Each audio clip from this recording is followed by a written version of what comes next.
go. Like, It's going to be a lot more conversation. We've never in our life had a conversation with just the two of us. Okay, let's do it.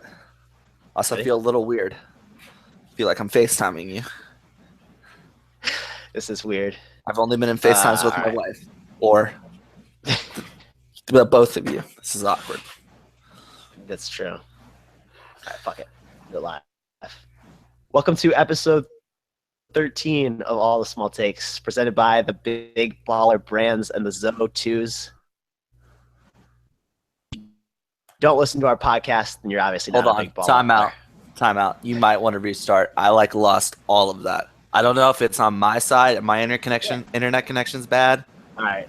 But I didn't like the way I said. We might want to check our internet speeds because my video is really bad of you in general. Maybe it's on my side.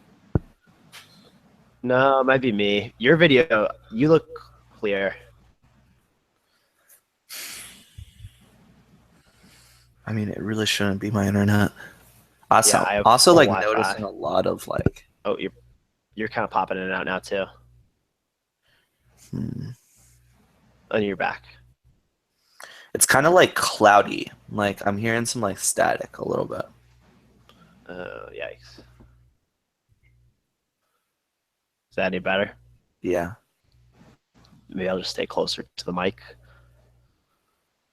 Maybe. Is it still cloudy? I don't know. I kind of borderline want to end this podcast, and I want you to listen to it and know if it's coming through on your end or if it's just on my end, and it's just my feed. Test. Still cloudy. It's not cloudy when you talk, but yeah, now that you're not talking, I'm hearing it. You're in your own voice? No, in the. Wait. So what is? Hold on. Stop. Let's just listen to some silence. Okay, it is my voice. That's awesome. It's my mic. Love that. That's gonna bother me the whole time. Is it static? Yeah. I'm gonna try and get my mic a little bit closer. I'm not hearing any echo, so you can. Okay, let's just do it. Screw it. All right. Okay, if it doesn't mess up, let me know, because I can just bounce back and try something over again. Cool. Go ahead. Welcome to episode 13 of All the Small Takes, presented by the Big Baller Brands and the Zo2s. Because if you don't listen to this podcast, then you are not a big baller. And I'm here with Cooper, and just Cooper this week. Mm-hmm. Our good friend, our compatriot John, is in what he calls the den of hyperconsumerism, Disney World. Cooper this week, kind of winging it. We've never done just the two of us. So, Cooper, how are you doing? I don't know. I still feel a little awkward about this whole encounter. I feel like I'm FaceTiming you, which I don't know. It's just weird. Don't love it. Also, don't know how I'm supposed to debate with you. Kind of reserved those moments for John. I don't know. I'm sorry that the thought of having a one-on-one conversation with me is that stressful. Mm-hmm. It really is. Kind of makes my hands really sweaty. I've had to wear a sleeveless basketball jersey just to calm myself down. Yeah, Cooper's just rocking. Maybe nothing else. I can't see his bottom half. He's rocking a Kyrie Irving Cavs jersey, maybe to assert his dominance. Mm-hmm. I mean, I haven't it's gone noticed that behind you every single week in the podcast is your dumb Boston Shamrock flag. So yeah, it has to come out. Well, I would say you have a little more reason to be boastful about your team than I do about mine, but we're going to get to that here in a minute. First, we want to let you know that you can find us on social media. Twitter @smalltakes, Instagram _takes, Facebook All the Small Takes, and Gmail allthesmalltakes@gmail.com. Let us know what you think. Our hyperconsumerism correspondent John was supposed to send us a dispatch this week, and he didn't. He's so wrapped up in the hyperconsumerism. that he just couldn't get to us, which I think he would say is part of the problem of hyperconsumerism, even though I don't fully understand what hyperconsumerism is. I have no idea what it is. I know Disney is it, and so I know he's probably in a lot of I don't know. He's dealing with a lot right now. So thoughts and prayers to John in this difficult time. He'll be back with us next week. But it's just Cooper and I this week, and we're going to talk some NBA playoffs. The players who we spent at least a couple podcasts discussing Cavs. Should we be panicked about the Cavs? What's going to happen in the playoffs with the Cavs? And they have steamrolled through the first two series. 8-0, haven't lost a game. Cooper, what are your thoughts on how they were able to turn around and why they were able to turn it around so quickly? Some magic light switch that LeBron keeps in his locker. I don't know. I think first of all, I think note how awesome it is that we can freely have this conversation about the NBA without John, because I kind of do feel like every single time we bring up the NBA, we're dragging him into something that he doesn't want to talk about. Well, it's mean, right? Because his team is not.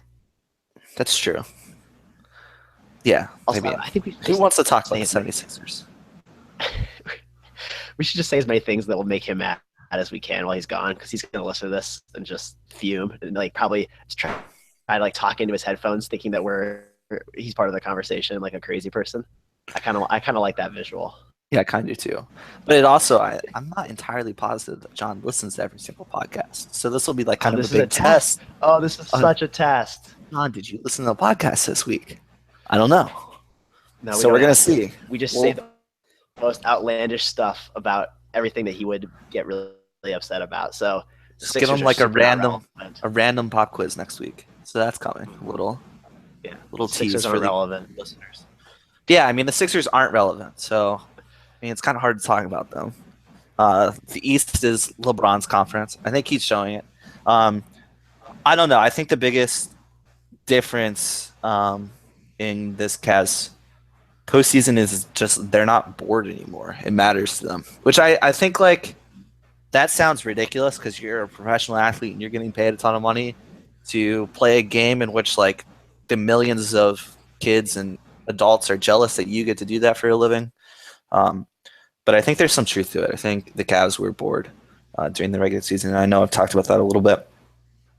But I think it's shown up like statistically. For example, like LeBron James, I think in I can't remember if it was game 2 or game 3 of the Raptors series. His like average distance in like field goal attempts was like 1.5 feet, which just isn't something that you would see in the regular season. LeBron's attacking the rim without mercy, and I think it's a big difference for the Cavs when he decides to attack the rim instead of putting up floaters or mid-range jumpers and things like that.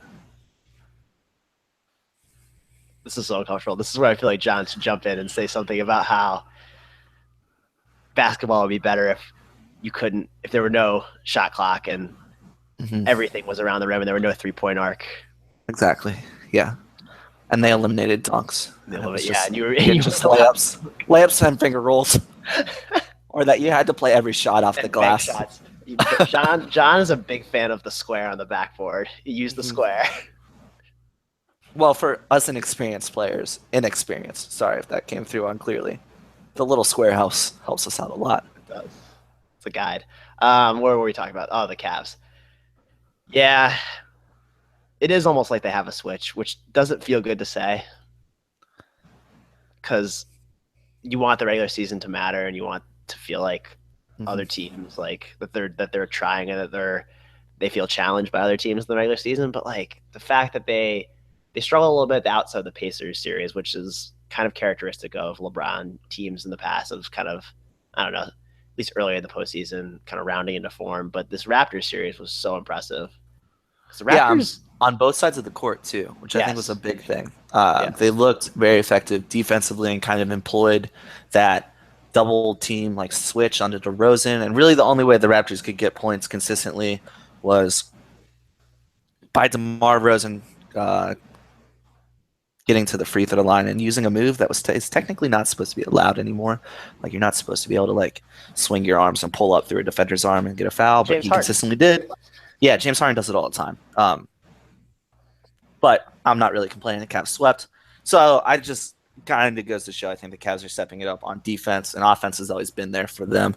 But they're going to need it to meet the Warriors. So LeBron, just to go back to your point about his shots being within the paint, he's also I watched all the games, but the ones I have, he's when he does shoot from three, which is rare, he's not settling, but when he does shoot from three, he's been effective. yes, yeah, he's I shooting would at a say much higher percentage from yes, three now than he is uncharacteristically, during the regular season. yeah. Which may be small sample size, but if he has that shot working, he's already unstoppable. Like he can already get to the rim at will. If he is even a remote threat from three, to the point where you have to defend him 20, 25 feet from the basket, like in his face, you're done. And Mm-hmm. that's the scariest part of it all. And I even texted you after it was game four, I think, of the Raptors series. I was just I had a moment of Fear. fear. Yeah, fear's a good word. Yeah. Maybe some profanities mixed in about my fear with LeBron James. But um, this brings us to another good point about the Cavs and the Warriors too, who have looked equally impressive. Also made it to their third round, 8-0. Poses an interesting question. Do we think either the Cavs or the Warriors could potentially go 12-0 and make it to the NBA Finals without a loss? And then is 16-0 in the picture for either of them? We'll All start right. with 12-0. 12-0. Okay, sure. Um, I think it's very likely for both of them. I think I don't know. I think the Warriors. We've been saying kind of all year, thinking that the Warriors are, heads and shoulders above everyone else in the NBA. And maybe they are, and I don't think we'll really know until we get to see a matchup with the Cavs in the finals.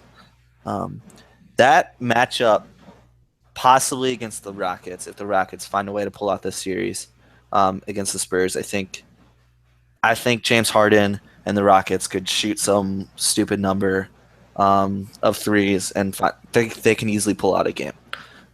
So maybe the Warriors don't sleep. And yeah, you could say the same thing about the Cavs because we've been saying, especially if the Celtics win, because that's something we've said consistently is the Celtics are like they're like Duke, and that if they are shooting well, they're shooting well, and they're hard to beat. And plus, you would have to go into the Garden, Yeah. the fake Garden, um, for the first two games.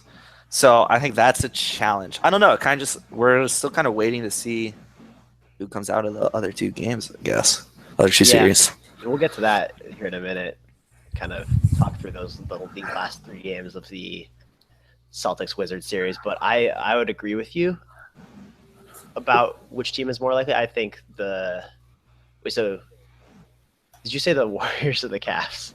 I said neither. I completely dodged the question like I was John. wondering.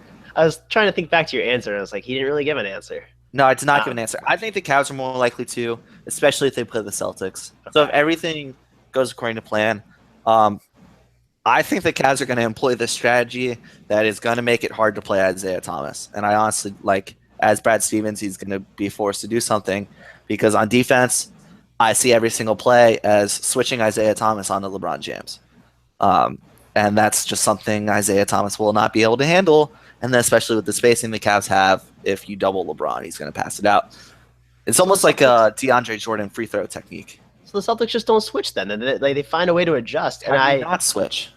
what I mean, you're forced to switch if you get into like some pick, whatever. We'll ignore I think that. they can minimize the amount of vulnerable situations that Isaiah's put in. And I actually think that going back to a regular season game, it was like late in the season that the Celtics played at home against the Cavs. They have the ability to do what the Cavs kind of did to the Warriors last year in the finals, which is slow the game down. Um, and I think they won that game against the Cavs late in the season. It was in like the 80s or 90s. I think there's at least one game where the Celtics managed to do that. If in fact the series happens again, big if. I think the Warriors could absolutely do that against. Could absolutely go 12-0. If you look at how they really were never pushed by this Jazz team in the second round. Like really, never a game that you felt like I mean, it they is the Utah Jazz, yeah. So I honestly think that and their nightlife's not that inspirational. the nightlife isn't that inspirational. So much disrespect, so much disrespect, and we're gonna get to that in a minute too. But I think the Rockets. I agree with you that that poses a more dangerous matchup for the Warriors because they could, as you said, just have a game where they shoot lights out and James Harden shoots 20 free throws and six threes. But I think the Celtics have at least proven that they can steal a game or two, playing the right style. And I agree long term in the series that matchup with anybody on Isaiah Thomas is problematic. But if one team's going to do it, it has to be the Warriors because for them to lose, you really need two, if not three, of their four studs to have an off night, and the chances of that happening with in combination with that game from James Harden where he drops like 45, I don't know if that's likely enough. I mean, I'm going to say this now. I think there's probably like an 80% chance both teams do it. Right. So, and I think that's just me doing it for the podcast because as soon as I said that, the Cavs are going to lose in the Eastern Conference Finals. I took a risk for you. I hope it No, you're pays just off. trying to reverse jinx them. Hold on. I used my anti-jinx card already for this past series because I was a little worried about the Raptors, and then Kyle Lowry went and got hurt, and kind of like it didn't matter anymore. So I already played that card once this postseason. I don't think it's going to pay off for me two times. If there's one thing we've learned, this podcast has infinite cards to play when it comes to jinxing people. Like we cannot help ourselves jinxing people. But let's talk about Celtics Wizards really quickly. I'm a little nervous. The series could easily be 3-1 Wizards right now, if not for Isaiah Probably should be 3-1. putting the team on his back in game 2. Mm-hmm. And then the Celtics were not even close to competing with the Wizards in games 3 and 4 in Washington. You were saying this before we went on air, and I didn't think about it this way, but as you said it, I agreed with you, and it's kind of scary. If the Celtics don't win game 5, which is tomorrow, as you're hearing this tonight, if the Celtics do not win game 5 tonight, they're not winning the series because I think at game 6 in Washington, they have shown me nothing that would lead me to believe they can win a game in Washington or even stay competitive in a game in Washington.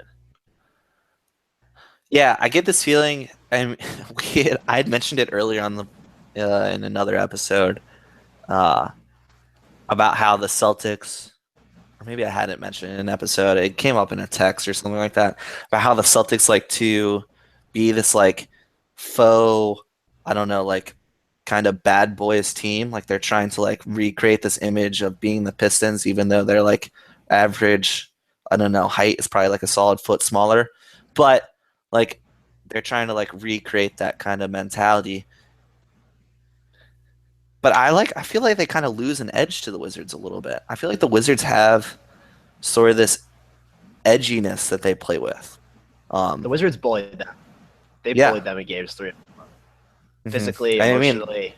Yeah. It was they got bullied. I'm even like ignoring the Kelly Oubre hitting the right stick on Kelly Olynyk kind of scenario. But I think just the rest of the game, the Celtics got bullied. I think John Wall is. I love Isaiah Thomas. He's probably like the only Celtic that I've liked in the past like decade and a half. But John Wall is kind of showing himself to be a better point guard. Yeah, he's just asserting his physicality, and the Wizards do have an edge, and they've had an edge against the Celtics all season, and Celtics have had an edge against them too. But right now, the Wizards are tougher.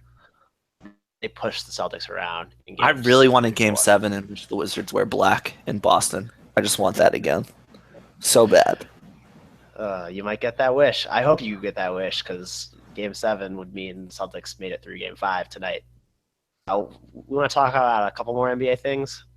We already kind of touched on the disrespect that both the Cavs and the Warriors have had for their first two opponents. The Warriors made the comment about not wanting to go to Utah and Salt Lake City, not out of not wanting to play at Utah, but their feelings were about there being nothing to do in Salt Lake City.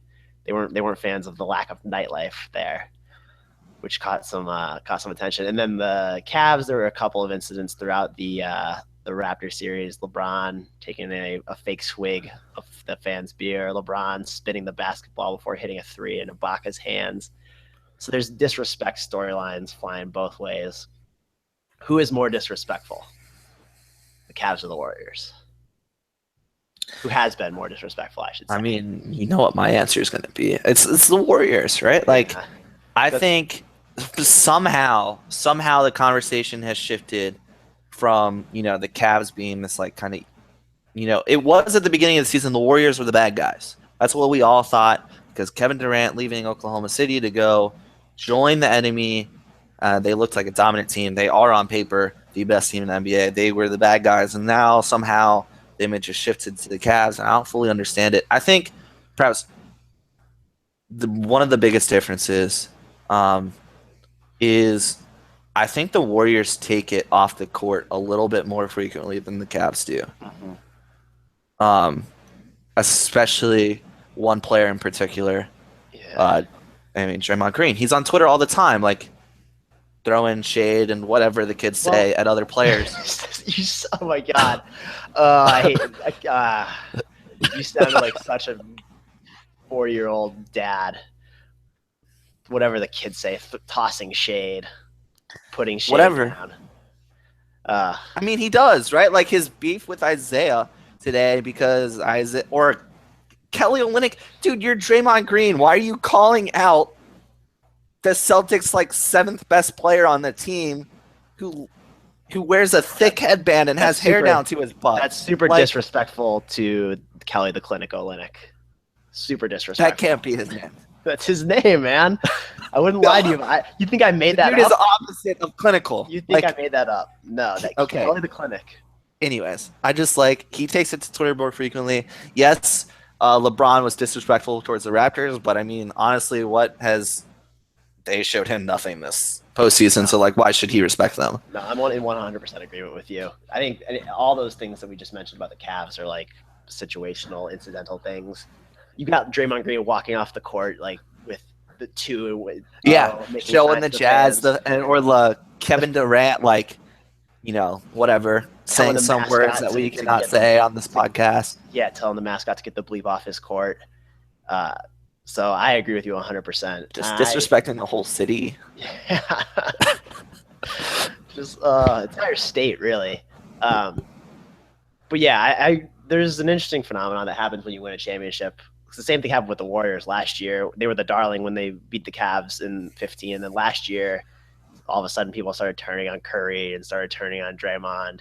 I think ultimately this year, if and when they meet, it'll still be the Warriors as the villain, just because you have all of the extra stuff, plus you have the KD edition. I think is more. The Cavs will be the underdogs. So exactly. I think even in that moment, Hubie Brown will be cheering for the Cavs. Hubie Brown, the most hateful Cavs fan. I mean, just quick little side note. If you Google him, that's one of the first things that comes up is how much he hates the Cavs. It's the first thing. We were looking this up before we came on, and I searched Hubie Brown, and the first Google recommendation is Hubie Brown hates the Cavs. Hubie Brown is also 83 years old, believe it or not. So we're not going to touch it anymore. We're moving on. A little bit of ageism. That's enough NBA talk, I think. Do you agree? Oh, I mean, there was that very important topic, but sure. I mean, if you think it's enough. No, we can talk about it. I think we can reach into the bag one more time because John's not here. So, there's no one to say no. Let's just be hyper consumers of the NBA right now. Amen. You just convinced me. All right, MVP talk. You have some thoughts about LeBron James not being seriously considered for MVP. Yeah, I mean, I know the numbers don't back me up, but I just think it needs to be said when we talk about the MVP because it blows my mind when I think everyone unanimously says this, right? Whenever they're talking about the MVP, they always offer this one little caveat. It's well, we all know LeBron James is the best player, but Harden or Westbrook are my MVP votes. And that it's just take time out, dude. Take a pause. Look at what you just said. Because we all know it. We know that LeBron James is the best player. And his stats don't, don't look as good next to Harden and Westbrook, but his team's most certainly better. I mean, he's played in that like the finals for the past like decade and a half. Like I know that's not true, but it seems to be true. It Like feels true. it feels true. And I have a hard time imagining that if you put LeBron in Westbrook's spot or LeBron in Harden's spot, that those teams wouldn't be significantly better. See, I think the And litmus test should kind of be the opposite. It's if you took him away, if you took player X away from their team, I what think would that you do? argument works in LeBron's It favor as does. well. I'm not disagreeing with you at all. I was going to try to disagree with you and say like that you have to look at the individual season and regular season. And LeBron does take nights off and he rests. And there's something to be said for like what Westbrook does, what Harden does, where they play every night. But it is a ridiculous statement because any sane talking head would agree with you that like LeBron James is the best player in basketball. We all say it. You should just stop. You should just stop right there. He's the MVP. Yeah. And I think like we have to know like there's something of like some sort of accountability that has to be like had because like we have created this LeBron like in a way. Like we told LeBron that he is chasing the legend of Michael Jordan. And that is about trophies. Yep. And so like we have told him the postseason matters more than the regular season. I think we've also just normalized his every night when he does play the regular season. We've normalized his performance by just kind of accepting the fact that he came to this Cavs team that was mediocre, not a playoff contender, and in a year they made the finals, and another year they won the NBA championship. Like, that's remarkable. One player has that impact. Yeah, I think we've normalized it. I wanted to disagree with you, and I couldn't. Yeah, I'm sorry. That's why we need John. Love to put you in those spots. Okay. We are going to move on to a segment here in honor of it just being the two of us. Mm-hmm. We're going to do the Fire Four, which you've heard, of dynamic duos. Because we're kind of a dynamic duo. Get it? Get it? John, I hope you're listening. We'll cut that. That felt mean-spirited. So we're going to do the Fire Four of dynamic duos. And we left this open-ended, as we like to here. It could be sports-related. It could be not sports-related. We have some that are both. And hopefully this will kind of be humorous, a little more humorous than some of the other ones we've done. And so we are going to do our Fire Four of dynamic duos. Did you rank yours? No. I feel like they're all just tied for first in my mind. Yeah, that's true. There's so many to choose from is what we found when we were doing this exercise. It's really a rich tapestry of dynamic duos that exist, and we're just going to bounce around to a few. I'll start. How about that? We'll mix it up since we're doing things a little different. But number 1A, I guess we can say, is peanut butter and jelly. All-time dynamic duo. Mm-hmm. I bring a peanut butter and jelly sandwich with me to work for lunch 4 out of 5 days of the week. I occasionally will catch some flack for bringing peanut butter and jelly to work as a grown adult, and I think that's wrong. It's the most versatile, universally loved, filling, and delicious lunch of all time. I also brought one every single day from kindergarten to senior year of high school, and I have not gotten sick of them since. So peanut butter and jelly, number 1A. Don't shame people who eat peanut butter and jelly as adults. It's wrong. Yeah, so I think just kind of jumping in the conversation here, I do agree with you. But I'm actually looking at our Fire Four, and it's kind of interesting how we've kind of played off each other a little bit because I have a food choice as well, and this was not planned. So cookies and milk, I left that super vague because some people are Oreos, and I can. We could do a Fire Four of cookies. I can mess with some Oreos. Typically, like the whole box of Oreos in one sitting. Wait, what's your rule? What's your rule of cookies? Oh, my rule of cookies is you can't just have one cookie. It's a life lesson. Write that down. Yep. Cooper taught me that freshman year of college. If you have your bingo card out, write that on the back side of your bingo card. That's an important one. Yeah, and I think just kind of throwing this in there, I've tried to create sort of like a hypothetical list for John. Things I think that he would say if he were here. I think his food choice would be cheese and crackers, and I have to agree with him. I agree, 100%. Really, cheese and anything. The guy loves cheese.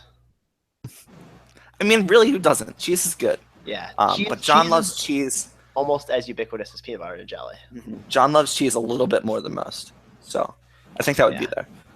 If you want to message him or like message the all the small takes account and like Ask for John's cheese yeah, recommendations. ask for his fire fork cheeses. He would love it. Mm-hmm. Maybe just send him like a nice picture of some Gouda. I think use the Twitter. I think John would respond to that really well because I think that kind of ties in with the den of hyperconsumerism and all this stuff and whatever.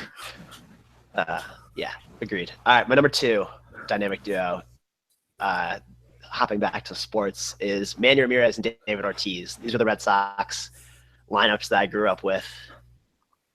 Fearsome, a 3-4 combination in a lineup that we may have ever seen in Major League history, going back to like the Murderers Row Yankees. When those guys were for the Red Sox in the mid 2000s, it was frightening to face them. It was just a blast to watch. Two very lovable personalities too, and really worked great together. They brought a lot of flair to the game that you had to appreciate. So Manny Ramirez and Big Papi. Okay, so I think trying to find it, my like kind of, strictly athletes category would be Kobe and Shaq. I mean, I don't really have anything to say about your Manny and Ortiz pick because I know nothing about baseball. So just going back to the NBA, as if we haven't talked about that enough already. Kobe and Shaq were dominant. I think you just kind of look at their rings and it kind of speaks for themselves. And the two didn't even really like each other, but somehow like worked it out. Cough, cough. Kevin Durant, Russell Westbrook. Hey, just throwing it out there. Now. Just throwing it. They are on speaking terms now. I'm just throwing it out there. And once again, I'll speak for John because I know he loves it when other people speak for him. Ben Simmons and Embiid, I think, would have been his, dynamic duo. And somehow he would have made some ridiculous argument about how the two are the best players in the NBA, even though they have yet to, really ever be on a court together. Well, you see, the model in the NBA is going to switch, Cooper, and all these teams that are going small now, they're going to go. They're not going to be able to match up with 4 guys over 7 feet. Hey, did you know that Ben Simmons grew an inch this past year? No. Hyperconsumerism. Hyperconsumerism. Wasn't prepared for that. I'm going to mute myself. I'll do my number 3. My number 1, C, I guess, is Brady and Belichick, sticking with the Boston sports theme. Hate you so much. Unmuted myself for that one. Similar to what Cooper said about the Kobe and Shaq dynamic duo, the rings don't lie. The hardware doesn't lie. And Brady and Belichick, the success they've had is rare in any sport, but especially NFL, where it can be so fickle with especially head coaches, but also it's very rare to find a quarterback with the durability that Brady has shown. So probably the least surprising pick of all, but I had to do it. Mm-hmm. Yeah, I mean, I completely agree with you. Like, I almost put Tom Brady in here, but I would have put Tom Brady in a token, under 6 foot slot receiver. But gritty. Yeah, I'm actually kind of very intrigued by what happens after, like, post Tom Brady era. Like, I really want to see it because I think it's going to answer lots of questions.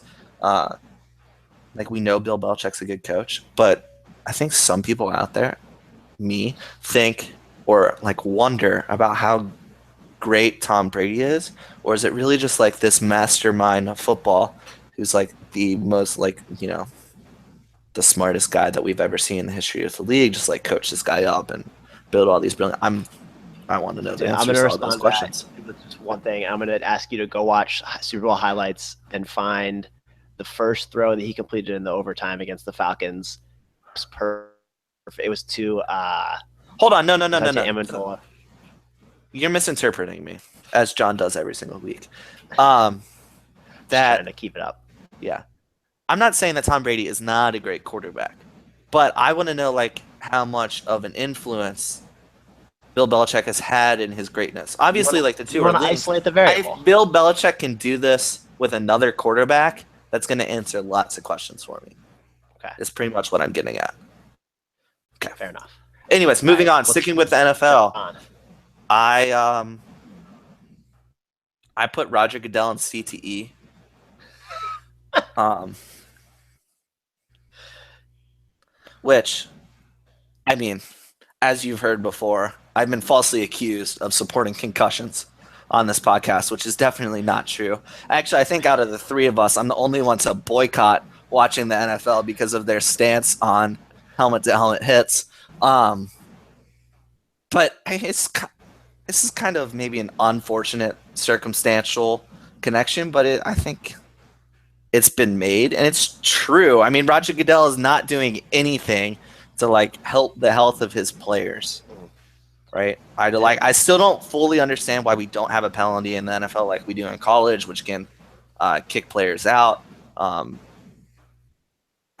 don't. I've seen plays, and I'll reference that Bengals Steelers game from 2 years ago, which was one of the nastiest football games I ever played, um, where my Bengals obviously is in my memory. Giovanni Bernard got knocked out on a running play and then fumbled the ball, um, only because he got knocked out in a helmet to helmet hit, and just ugh. Sometimes I think sometimes the NFL games are kind of hard to watch. Anyways, moving on to John's pick. Mhm. Um, I couldn't really think of one for the NFL. I tried to think of something Eagles related, but then I just got kind of stuck on like Philadelphia and Fist. It's almost like the two kind of like go hands in hand. Like the city Go of brotherly hand in love is, fist. yeah, hand and fist. The city of brotherly love is kind of not known for its brotherly love, right? Like we like all the Rocky movies and all that stuff, and all the boxing that goes on in the city, and all the fighting that also happens at their football games within their own fan base. Not to mention throwing batteries at opposing players and fans. You can really put Philly with any blunt object that can be used to strike. Mm-hmm. You know, I wasn't gonna go there, so John, if you're upset, that was Jeff, not me. Sorry.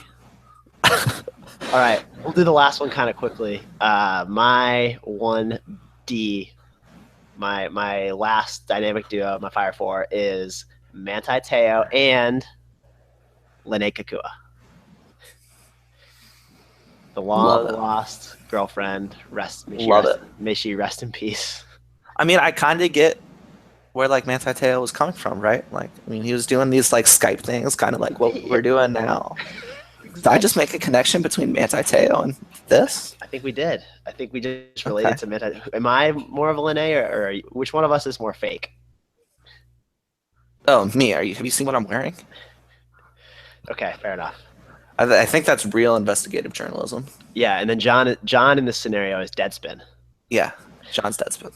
That's Coming true. in, break the story. When All do right. I get my Heisman? Or I guess you would get your Heisman. I don't know. I don't know. I lost track of this metaphor long ago. Okay. Anyways, so kind of sticking on this Notre Dame theme, Brian Kelly and opening play timeouts. This is something we talk about in college football a lot, where opening drives are scripted, or at least supposed to be scripted, because you've had the past 6 days to prepare for your opponent. And you should kind of have an idea of generally what plays you're running, and typically like teams like to walk through those plays and practice them and all this stuff. Yet, for whatever reason, Brian Kelly never fails to call timeouts on the opening play, which I mean, that's ridiculous. And I think if there was some like advanced sabermetric for it, he would have to be the leading candidate. Yeah, you wouldn't know this if you didn't watch every Notre Dame game the way we do. But it happens a disproportionate amount of times. It's just like the most frustrating thing. Like, I like how does the play clock run down on the first play of the game? Like, what are you doing? I like that you said we hear this talked about a lot in college football. Like I don't think we do. I don't think any No, other I college was talking football. about like we hear like the whole like idea of scripting out your first I don't even know if drive. we do because it's unspoken. It's assumed Okay, that other teams have that figured out. I don't know if Notre Dame does. I'm saying Exactly. the other successful teams that don't go 4-8 college football programs do. Fair enough. And I think John would address me by saying that Brian Kelly's trying to solve this issue um, with the last dynamic duo, which would be Brian Kelly and Yoga. Um, because the thinner that Brian Kelly gets, which I think we're up to like 80 pounds or whatever, because it's exponentially growing every single week, which I would love to keep track of like a graph that we could share with our listeners. That now Brian Kelly can get off the field a little bit quicker, so we can get those opening plays in. Oh, I didn't even think about it that way. It's a nice spin. Because he shed that weight. Yeah. Mm-hmm. I'm with you. All right, and that was our Fire 4 of dynamic duos. Can we take a quick pause? Yeah. We're at 38 minutes. Do we want to do the dang dope? it. Do you want to do dope or not? Yeah, can we run through dope or not real quick? Yeah, we should. All right. Okay. All right, I'll start the clock in. All right, that was our Fire 4 of dynamic duos in John's absence, in honor of John's absence. And we are going to throw in now another quick segment that's also a little bit of a hat tip to John, because he, as he ends every episode with, says dope. And so we thought we would do a segment called Dope or Not. And we picked 3 things, and we were just going to give a simple, maybe not so simple, answer about whether these things are dope or not. Have we shown like maybe that we miss John just a little bit too much? And we're just paying our respects. Okay. Just double checking. We're sending good vibes your way, John. We know you're in a tough place right now. Mm-hmm. Keep fighting the hyper consumerism. Yeah, just another quick little plug to send your thoughts and prayers to John. He really needs them this week. Peace and peace. All right, dope or not? As I mentioned at the outset of the podcast, the Zo2s, the big baller brand Zo2s, Cooper, are they dope or not? Visually, I should say, just visually. Nah, not dope. Not dope. Anytime you put snakeskin on a basketball shoe, not dope. Agreed, 100%. They are not aesthetically pleasing at all. Would not buy, even if they weren't $495. All right, second dope or not? LeBron James. Also, we also hinted at this one earlier in the podcast. LeBron James picking up that adult beverage during the Raptors series and pretending to drink it. Dope or not, Cooper? Not dope. Poor choice. Poor choice of beverages.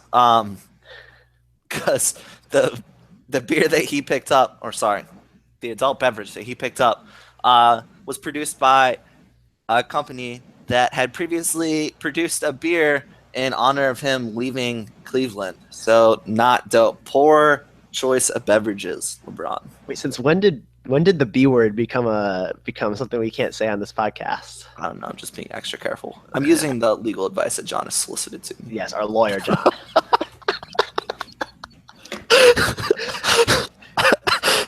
We might actually have to cut that. I don't want to get him in trouble.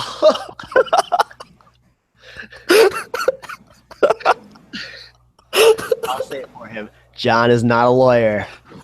No legal advice is being given by any member of this podcast, including Cooper and I, but especially not John. The opportunity was just it's too ripe for the taking. Oh my gosh. Dope. I think LeBron's picking up the adult beverage is dope because he's of age. He was setting a good example for the kids. He had a really very reasonable. He mimed a very reasonable sip, a social consumption, one might say. And he had a nice choice of beer. I'm not going to give that company free advertising, but I've had their beer before. It's not bad. It's not like he was picking up some domestic cheap bottle stuff. He was going for some classy craft beer. Respect But that. Jeff, would you give them paid advertising? Oh, 100%. Okay, just double checking. Our DMs are open. All right, last one. Dope or not? Shaquille O'Neal is running for sheriff in 2020. Dope. Super dope. Like top of the dope meter. I don't even know how that works. I'm with you. But yeah, that has to be up there. That's really cool. Especially his incentive is to rebuild the relationship between the community and the police. I love the idea. And if he doesn't win, I'm going to be a little upset, a little disappointed. I think we should cover that We should. election though. Maybe we should go live. We should like travel to. Is it gonna be in California? No, it's in either Georgia or Florida. He's a resident in both states. I agree. This is dope. I also think this seems like. Do you remember those commercials when he was on NBA Countdown, like the Shaq Disc commercials, or like when he would like they'd be playing Scrabble and it would be like all different variants on the word Shaq. This seems like a skit from one of those commercials, but it is really cool. Dope. It's dope. Agreed. All right, our last segment, the waste of data, the segment we end every episode with. Cooper, you have a handful of waste of datas here. Wastes of I data. do. So I kind of had You to. Jews. Yeah, I do. Cut that. I do have a decent amount of, I think, choices here. Kind of had to sort through them a little bit or just run through them very quickly. I'm going to go with the second option. The Cowboys Vegas line came out with a win total of 9.5. That doesn't make sense when you have the best offensive line in the country, a top 5 running back, and a quarterback who's decent. We don't really know how great he can be. It's incredibly disrespectful of Dak Prescott, and that defense is only getting better with the return of Jalen Smith. So that's a huge waste of actual data. I think the first time that actual data has been used within the waste of data segment. I'm gonna go out on a limb and Always. say it wouldn't be a waste of money to maybe put something on that if you wanted to, and if you could legally do so. Is that official No, advice that is from most the? definitely not official advice or condoning of All gambling. right, so if you make that bet and the Cowboys come, at under 9.5, we know who to tweet. So let's see. I'll also stick to Draymond Green calling Kelly Olynyk dirty. Um, we had referenced this, or I had referenced this on Draymond Green, Twitter usage. Uh, Draymond, you can't call anyone dirty. You kick someone in the groin at least every, a couple times for during the 84 game season.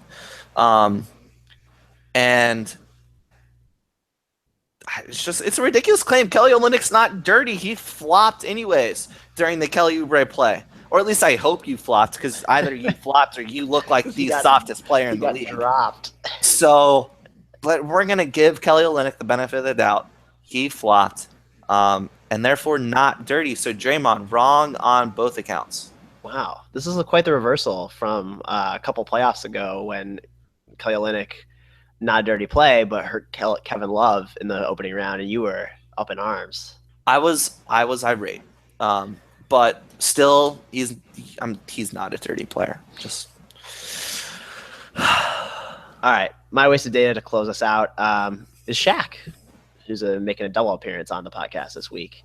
LeVar Ball tweeted out that if you can't afford the ZO2s, then you're not a big baller or something to that effect. And Shaq replied to him and said, oh, shoot, what did he say? Hold on. I'm going to restart this. I mean, while you're doing some research, it's not wrong when it comes to me. I mean, I'm not a big baller and I can't afford those shoes, so works out in my case.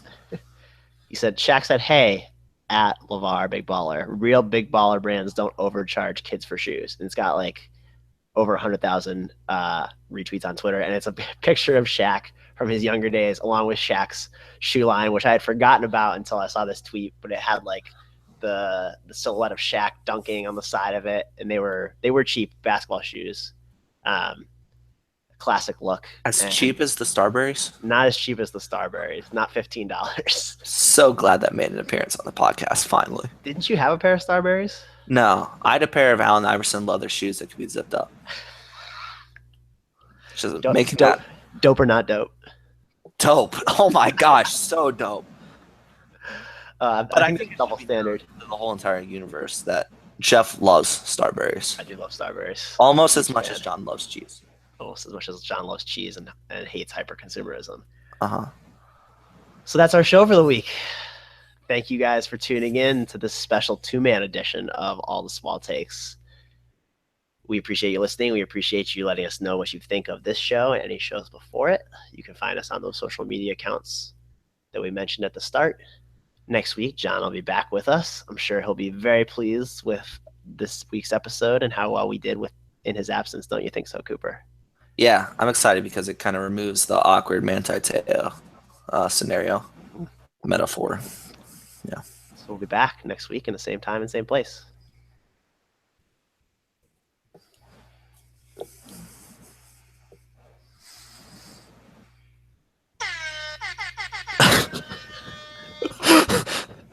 You should have recorded him saying dope, and we should have thrown that in. Yeah, we should have called him. Oh, we should because he texted us in the middle of the podcast and was like, I know he did. I'm actually very excited for that episode. I'm kind of pumped about it. Yeah, I thought it was pretty good. I felt like there's only a few parts I want to cut. I want to cut the part where I was a little mean to John at one point, but I think it was good. Is my cheese and crackers, was that over the line? No, that was perfect. That was very much in bounds. We were so long. We were like 46 minutes, but you know what? Oh, that's okay. 46 is fine. Yeah. We'll cut it a little bit. I'm sure we'll be down under 40 after you do some cuts. Probably, yeah. We'll see where I can get it. Probably like 42, 43. But I agree. That was good. I liked it. We'll see. Hopefully this turned out okay. Yeah, hopefully it did. I'm excited about that too. All right, cool. Good luck during softball. I'm looking forward to this. Yeah, I'm gonna probably get to it tomorrow night. I'll put something out on social media and say people can expect it tomorrow. All right, coolio. Night. See ya.